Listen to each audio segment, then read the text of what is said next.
빌립보서 1장 3절로 11절의 말씀 제가 봉독하여 드리겠습니다. 내가 너희를 생각할 때마다 나의 하나님께 감사하며 간구할 때마다 너희 무리를 위하여 기쁨으로 항상 간구함은 첫날부터 이제까지 복음에서 너희가 교제함을 인함이라. 나의 속에 착한 일을 시작하신 이가 그리스도 예수의 날까지 이루실 줄을 우리가 확신하노라. 내가 너희 무리를 위하여 이와 같이 생각하는 것이 마땅하니 이는 너희가 내 마음에 있음이며 나의 매임과 복음을 변명함과 확정함에 너희가 다 나와 함께 은혜에 참여한 자가 됨이라. 내가 예수 그리스도의 심장으로 너희 무리를 어떻게 사모하는지 하나님이 내 증인이시니라. 내가 기도하노라. 너희 사랑을 지식과 모든 총명으로 점점 더 풍성하게 하사 너희로 지극히 선한 것을 분별하며 또 진실하여 허물 없이 그리스도의 날까지 이르고 예수 그리스도로 말미암아 의의 열매가 가득하여 하나님의 영광과 찬송이 되게 하시기를 구하노라. 아멘. 네, 오늘 하나님의 말씀은 기쁨의 관계를 이뤄라 라는 제목으로 함께 나누려고 합니다. 오늘부터 이 신약의 서신서 중에서 특별히 이 빌립보서를 강해하려고 합니다. 이 빌립보서를 통해서 우리가 기억해야 되는 것은 이 서신의 주제는 바로 기쁨이다라는 것입니다. 그래서 우리가 이 말씀을 집에서 읽으실 때나 또는 이 설교 말씀을 들으실 때나 묵상할 때 이 기쁨으로 들으셔야 되고 읽으셔야 되고 받으셔야 합니다. 그래야지 이 빌립보서를 제대로 먹을 수 있는 것입니다. 그래서 우리가 이 빌립보서 강해를 통해서 여러분의 삶 속에 하나님의 기쁨이 회복되고 충만하여 그 기쁨이 오히려 흘러 넘쳐 다른 사람에게까지 흘러갈 수 있는, 넘쳐갈 수 있는 여러분들의 신앙이 되기를 바랍니다. 하나님께서요, 인간을 창조하셨을 때, 다른 말로 표현한다면 아기가 이 땅에 처음으로 태어날 때에 웃는 근육이 얼굴에 400개를 가지고 태어난다고 합니다. 그런데 하나님의 말씀대로 살지 않고 하나님의 은혜를 모르다 보니까 결국에 평균적으로 남는 웃는 근육이 약 15개밖에 안 된다고 합니다. 얼마나 많은 웃음의 근육을 우리가 잃어버렸는지 모릅니다. 기뻐할 수 있는 환경에서 기뻐하는 것은 그 누구도 할 수 있는 것입니다. 기뻐할 수 없는 그런 어려운 상황 속에서 기뻐하는 것이야말로 바로 성도의 권세요, 성도의 삶의 모습이다라고 하는 것입니다. 그래서 우리는 이 빌립보서를 통해서 하나님의 말씀을 받을 때에 내가 기뻐할 때만 기뻐하는 것이 아닌 도저히 기뻐할 수 없는 상황이라고 할지라도 거기에서 내가 기쁨을 유지하고 아니 오히려 더 하나님께서 주시는 그 기쁨으로 충만하게 나아가는 우리 이 제일 공동체가 되기를 주님의 이름으로 축원하겠습니다. 자, 내 기쁨이 먼저는 회복이 돼야 하고요. 그리고 그 기쁨이 내가 삶 속에 가지고 있는 다른 사람들과의 관계 속에서까지 그 기쁨이 흘러가야 합니다. 우리는 이 관계가 기쁨의 관계로까지 발전되고 성숙해 가야 한다라는 것입니다. 서로 만나면 반가워야 되고 즐거워야 되는 것입니다. 화내고 짜증내고 그렇게 울며 불며 사는 것이 아니라 우리는 항상 만나면 감격과 여유와 기쁨이 있는 그러한 관계들이 우리의 주변으로 채워져야 한다라고 하는 것입니다. 먼저는 나 먼저 기쁨이 충만하여야 되는 것이고 그 다음에 그 기쁨이 그 다른 사람들과의 관계 속에서까지 형성이 돼야 되는 것입니다. 오늘 이 말씀의 중심은 무엇이냐? 내 개인의 삶을 돌아보지만 그러나 기쁨의 관계를 맺는 우리들의 삶이 되기를 원하는 목적을 가지고 오늘 여러분들에게 말씀을 나누려고 하는 것입니다. 자, 그러면 기쁨의 관계를 우리는 어떻게 맺을 것인가? 이것을 살펴볼 때 세 가지로 보려고 합니다. 먼저는 복음의 교제를 통해서 기쁨의 관계를 만들 수 있는 것입니다. 복음의 교제. 5절 말씀 보면은 첫날부터 이제까지 복음에서 너희가 교제함을 인함이라.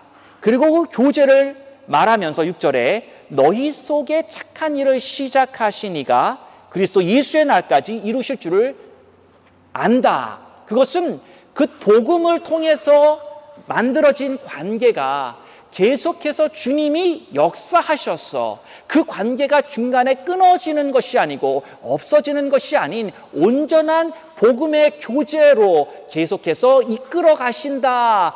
누가요? 주님께서 그것을 말씀하고 있는 것입니다.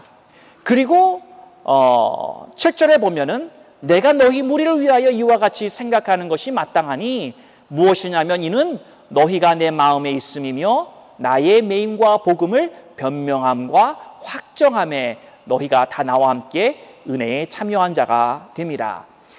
사도 바울이 매인 것은 복음을 변명한다, 복음을 증거한다, 복음을 지킨다, 이러한 의미를 가지고 있는 것입니다.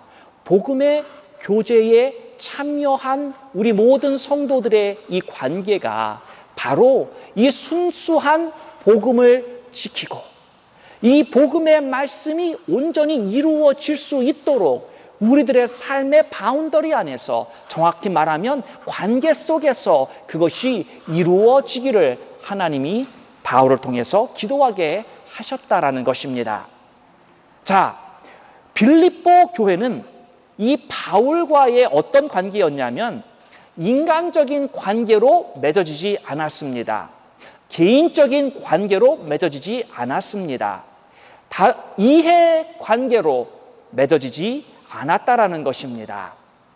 이 바울을 통해서 전해진 복음을 빌립보 교인들은 듣고 그 복음을 바탕으로 그들의 관계가 형성이 되었다라고 하는 것입니다. 바울이 소아시아에서 복음을 전했는데 이 복음이 사람들이 받아들이지 않는 어려운 상황들이 있었습니다. 그러던 중에 환상을 보게 되었는데 이 마세도니아 사람들이 꿈에 나타나서 우리에게 와서 복음을 전해달라고 그러한 환상을 사도 바울이 보고선 이것이 하나님의 뜻이구나라고 깨닫고 이 마세도니아로 배를 타고 건너갑니다. 그런데 이 마세도니아의 첫 관문이 어디였냐면 바로 오늘 저희가 읽은 이 빌립보 교회, 빌립보 성이었다라고 하는 것입니다. 그래서 이 빌립보 성에 도착을 해서 먼저 만난 사람이 누구냐면 바로 자주장사였던 루디아였다라고 하는 것입니다. 그래서 그곳에서 이렇게 복음을 증거하다가 귀신이 들려서 점을 보게 만들었던 이 어린아이를 귀신을 축사하고 나서 그 주인과의 고소와 관계 속에서 어디로 가게 됐죠? 감옥에 갇히게 되었습니다. 그 감옥에서 만난 간수가 예수님을 만나고 영접하게 되었습니다. 그렇게 함으로써 세워진 교회가 바로 이 빌립보 교회였다라고 하는 것입니다. 사도 바울이 이 복음을 증거하며 그 복음의 관계 속에서 맺어진 이들을 통해서 하나님이 교회를 세우시고 역사하신다라는 것입니다.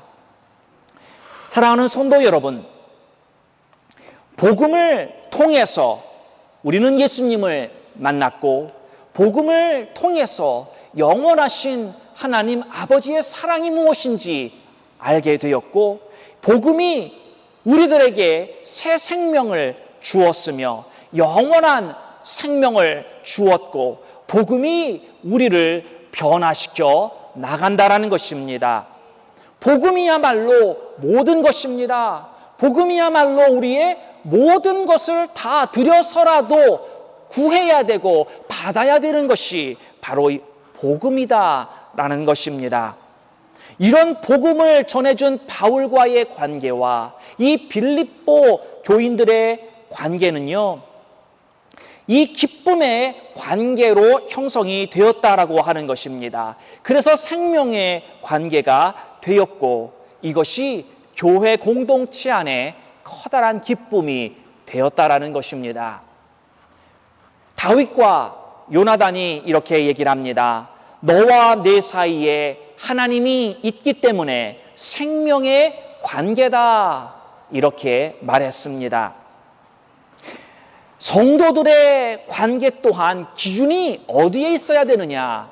내가 상대방을 안 지가 오래되었느냐? 아니면 혈연의 관계냐? 학연의 관계냐? 어떤 지역의 관계냐? 이것이 기준이 아니라 성도와 성도의 관계의 기준은 무엇이 되었냐면 너와 나 사이에 하나님이 있느냐 없느냐, 이게 가장 중요한 기준이다라고 하는 것입니다. 복음만이 이 성도의 교제를 유지시켜 주는데 복음의 중심인 바로 예수 그리스도, 그 하나님이 우리의 사이에 계셔서 중재자의 역할을 하셔서 우리의 관계를 돈독하게 깊게 만드셨느냐 아니냐, 이것이 우리가 보아야 하는, 아니면 가지고 있어야 하는 관계의 관점이다라는 것입니다. 사랑하는 성도 여러분, 세상은 이해관계로 돌아갑니다. 자기의 이해타산과 부합하면 같이 손을 잡습니다. 그러나 그 이해타산이 깨어지거나 손해가 된다고 생각하면 언제든지 돌아서는 것이 바로 이 세상의 모습이고 세상 사람들의 특징인 것입니다. 우리 하나님의 교회라고 일컬음을 받는데 교회에서도 이러한 세상의 이해관계에 얽매이게 된다면 교회는 교회의 모습을 잃어버리게 될 것입니다. 예전에 어느 교회가 어려움을 당해서 흩어졌다고 합니다. 그러다 흩어진 성도들 몇 명 중에서 교회를 다시 개척을 하게 되었는데 개척하자마자 교인이 100명으로 불어났다고 합니다. 그래서 어떻게 해서 이 교회가 갑자기 100명씩이나 개척교회가 되었느냐 살펴보니까 그 교회에 온 성도 중에 한 사람이 계주였다라는 것입니다. 그래서 개원들이 이 계주를 따라서 다 그 개척교회에 왔다라고 하는 것입니다. 계주와 이해관계가 얽혀있기 때문에 교회에 나왔다라는 것입니다. 그러나 결론적으로 그 교회에 다시 문제가 생기고 어려움이 닥쳐서 교회가 깨졌다고 합니다. 교회는 이해관계로 돌아가면 안 됩니다. 교회는 하나님의 생명이 있는, 살아있는 바로 인스티튜션이 교회인 것입니다. 세상의 프린시플, 세상의 가르침대로 교회가 돌아가려고 하면 분명히 부서지고 넘어지고 하나님께서 기뻐 받으시는 사역의 영광이 나타나지 않는다고 하는 것을 우리들은 기억하고 성도와 성도의 관계에서 바로 이 복음 안에서 바로 그 관계 사이에 예수 그리스도가 계신 것이냐, 그 관계로 말미암아 우리는 기뻐할 수 있다라는 것입니다. 성도가 바로 이 하나님이 그 사이에 계셔서 생명의 관계가 되는데 이것은요, 성도와 성도와 관계뿐만이 아니라 부부의 관계도 마찬가지입니다. 남편과 아내 사이에도 바로 예수님이 계셔서 그 부부의 관계, 여러분 인간적인 사랑으로 하나가 되었지만 그러나 믿는 성도의 부부의 관계는 그러한 인간적인 하나됨이 아닌 바로 하나님이 그 중간에 계셔서 그 부부의 관계를 바로 하나님의 사랑으로 띠로 묶어주신 그 관계가 되어야만이 온전한 사랑의 관계가 되는 것이고 하나님께서 축복하시는 그러한 관계가 된다라는 것입니다. 부모와 자녀의 관계도 마찬가지입니다. 바로 하나님이 그 관계 사이에 함께 계셔서 그 관계를 묶어주시고 그래서 하나님의 주시는 그 사랑이 내가 받아들이고 그 사랑으로 사랑할 때 온전한 기쁨의 관계로 세워진다고 하는 것을 믿으시기를 바랍니다. 사랑하는 성도 여러분, 우리는 복음의 교제를 통해서 기쁨의 관계로 맺어 가야 합니다. 우리의 중심은 바로 이 복음이라고 하는 것. 여러분, 우리가 만나서 뭐 이런저런 얘기, 그런 얘기 제가 다 하지 말라고는 말은 못하지만 그러나 복음의 관계라고 하는 것이 무엇입니까? 그냥 믿는 성도들이 만나서 세상 사람들이 이야기하는 똑같은 것만 이야기한다 그런다면 그건 복음의 관계가 아닙니다. 그렇죠? 복음의 관계라고 하는 것은 예수님 중심으로 만나서 예수님과 관련된 커먼 토픽이 있지 않습니까? 내 삶 속에서 함께 하시는 그 하나님에 대한 이야기를 해야지. 나와 함께 하시는 그 하나님이 멀리 출장 가셨는지 나와 관계가 없는지 그냥 세상 얘기, 드라마 얘기 그런 얘기만 하고 끝나면 정치 얘기, 여러분 그것도 정도 것입니다. 중요한 포인트는 뭐냐? 내가 과연 예수님에 대한 이 복음에 대한 말씀이 내 입에도 있는 것이냐, 내가 가지고 있는 관계들 속에서 과연 복음이 주된 관계인 것이냐 아니면 다른 것이냐 우리는 한번 생각해 보아야 하는 것입니다. 두 번째로 8절의 말씀을 보면 내가 예수 그리스도의 심장으로 너희 무리를 어떻게 사모하는지 하나님이 내 증인이시니라. 서로 사랑해야 기쁨의 관계가 됩니다. 사모할 때 사람들이요 사랑하는 대상에게서 기쁨을 느낍니다. 여러분, 우리가 자녀를 사랑하지 않습니까? 자녀를 사랑하기 때문에 그 사랑의 대상인 우리 자녀를 볼 때 귀엽고 이쁘고 사랑스러운 것입니다. 내 안에 기쁨이 있는 것입니다. 내가 사랑하는 대상에게서 기쁨을 받을 수 있다라는 것입니다. 사랑하지 않으면 거기에 기쁨이 없는 것입니다. 사랑은요, 내가 기뻐하는 대상에 나의 모든 것을 쏟아붓고 그로 인하여 즐거워하고 그로 인하여 내 인생의 목적이 되는 것이 바로 사랑입니다. 이것이 사랑의 정의입니다. 어떤 사람에게 사랑의 정의가 무엇입니까? 라고 물어봤더니 눈물의 씨앗이라고 대답을 했다고 합니다. 꼭 유행가 가사 같은데 그것도 그런가요? 그러나 사랑은 눈물의 씨앗이 아닙니다. 사랑은 내가 그 대상에게 나의 모든 것을 쏟아붓고 나의 모든 것을 들여도 아낌없이 그리고 그 내 헌신과 그 드림 가운데서도 나에게 기쁨이 되고 나에게 정말 즐거움이 된다고 하는 것이 바로 이 사랑의 정의라고 하는 것을 여러분 기억하시고 사랑할 때에 기쁨이 있는 것입니다. 무관심한 데서는 결코 기쁨이 생기지 않는다라는 것이에요. 자, 우리는 사랑하면 기뻐할 수 있습니다. 성도들이 서로 만나면 즐거운 겁니다.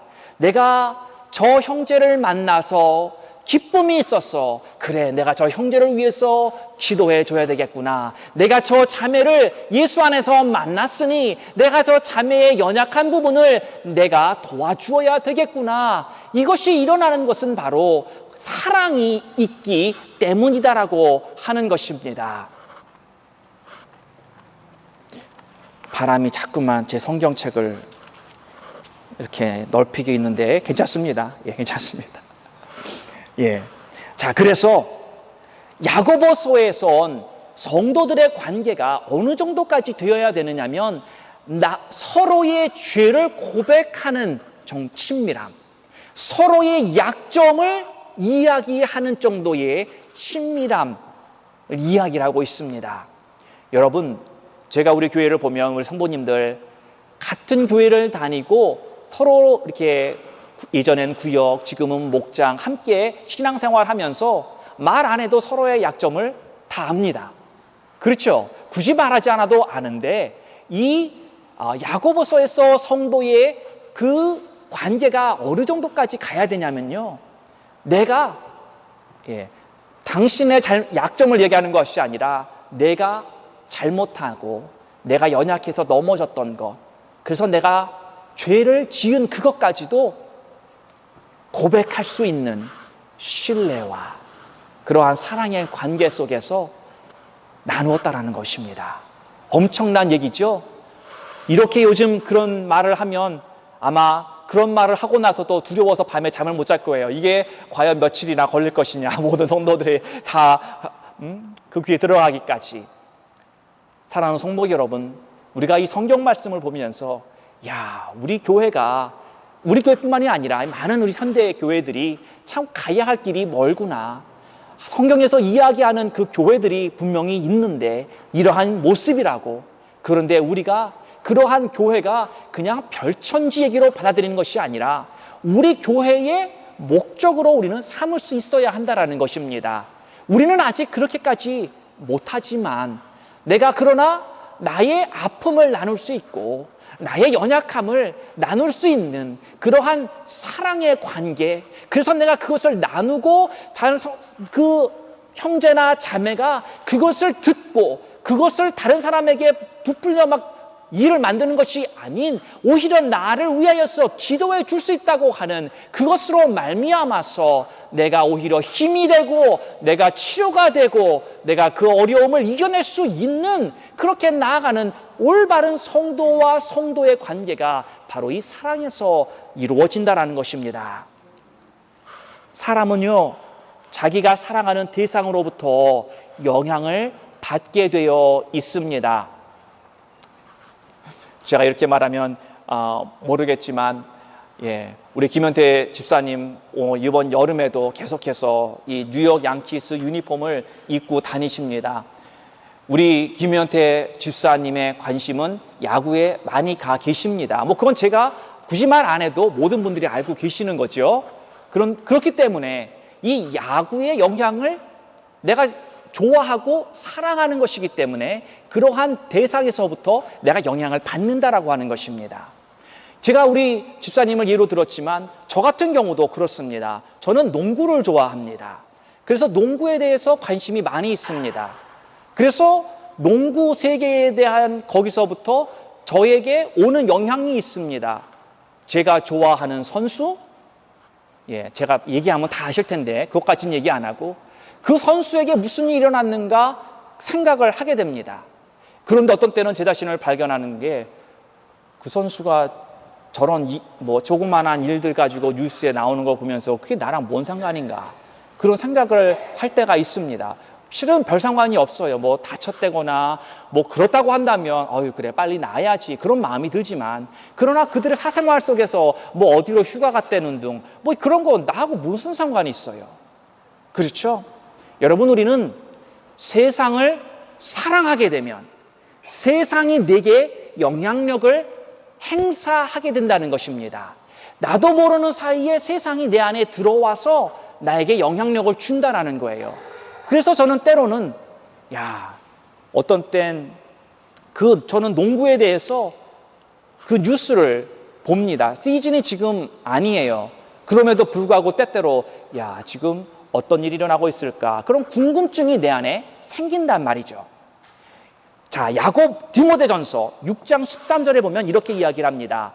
돈을 사랑함이 일만하게 뿌리가 되나니 이것을 사모하는 이들은 미혹을 받아 믿음에서 떠나 많은 근심으로써 자기를 찌르는도다. 돈을 사랑하는 자들에 대해서 이야기를 하고 있습니다. 사랑의 대상이 뭐예요? 돈입니다. 그래서 돈을 사랑하다 보니까 돈의 영향력이 내게 흘러 들어오고 돈이 나에게 커다란 힘으로 내 삶을 이끌고 가게 됩니다. 그것을 성경에서는 우리가 돈이 중요하게 여겨지는 미혹을 받고 오히려 믿음을 붙잡고 나아가는 것이 아니라 미혹에 빠져서 중요하지 않은 다른 것을 중요하게 여겨서 돈의 걱정과 근심 속에서 더 많이 벌어야지, 더 많이 채워야지, 더 많이 불려야지, 이런 생각들 속에서 내 스스로를 찌른다라고 이야기를 하고 있는 것입니다.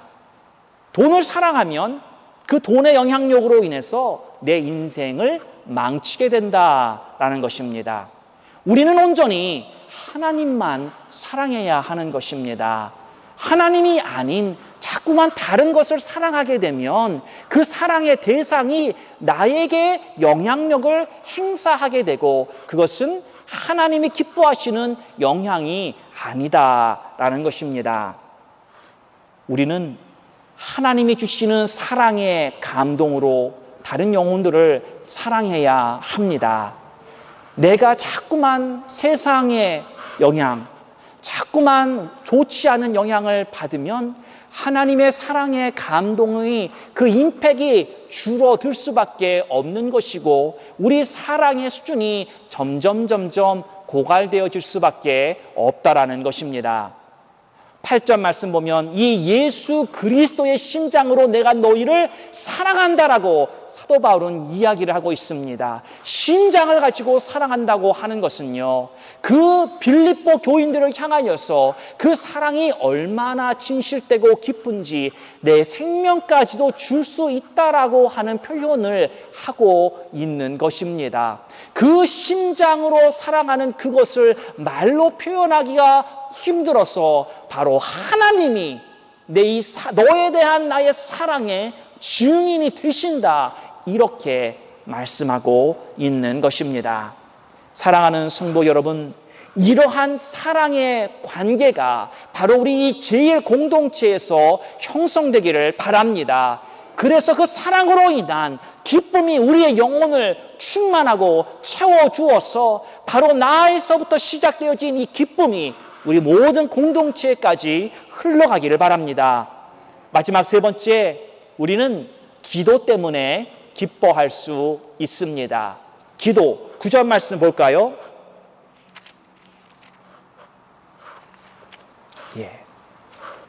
9절 말씀, 페이지가 넘어가서 9절에 보면 내가 기도하노라. 빌립보 교인들을 향하여서 기도한다. 너희의 사랑을 지식과 모든 천명으로 점점 더 풍성하게 하사. 계속해서 기도가 나옵니다. 자, 복음 안에서 만났고 그리고 사랑하는, 사모하는 관계가 되었습니다. 그리고 그 사모함 때문에 기도한다라는 것입니다. 사랑하기 때문에 기도한다라는 거지요. 기도 안 하는 사람들에게는 분명한 이유가 있음을 성경은 기록하고 있습니다. 그것은 불신 때문입니다.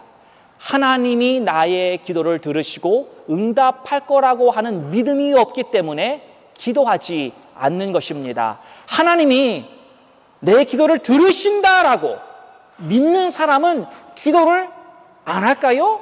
당연히 하지요. 왜? 하나님이 응답을 할 줄을 알기 때문에. 여러분, 우리의 자녀들이 우리 부모된 우리들에게 와서 엄마, 예를 들면 나 100원만 줘, 그렇게 이야기를 할 때가 있습니다. 우리가 부모님이 안 준다고 확실히 알면 아이들이 와서 달라고 할까요? 아니죠. 내가 이야기를 할 때 우리 부모님이 들으시고 그것을 생각하고 주실 거다라고 하는 그 믿음이 있기 때문에 자녀들이 우리들에게 와서 달라고 그렇게 요청하는 것입니다. 우리들이 하나님 앞에 기도 안 하는 것은 믿지 못함이고, 두 번째로는 또 무슨 이유가 있냐면 사랑이 없기 때문입니다. 사랑하지 않기 때문에 기도하지 않는 것이에요. 여러분, 아무리 기도 안 하는 사람도 아들이 선교사가 돼서 선교지로 나가면 기도합니다. 자기 자녀들이 다 선교사가 되면 아마도 교회는 엄청난 기도의 부흥의 역사가 일어날 것입니다. 그런 의미에선 여러 성도님들 모든 자녀분이 선교사가 되라고 한다면 아마 아멘이라고 하는 소리가 별로 안 나올 것 같아서 제가 하진 않겠는데, 사랑하기 때문에 우리는 기도하지 않습니까? 우리 자녀를 위해서 사랑하니까.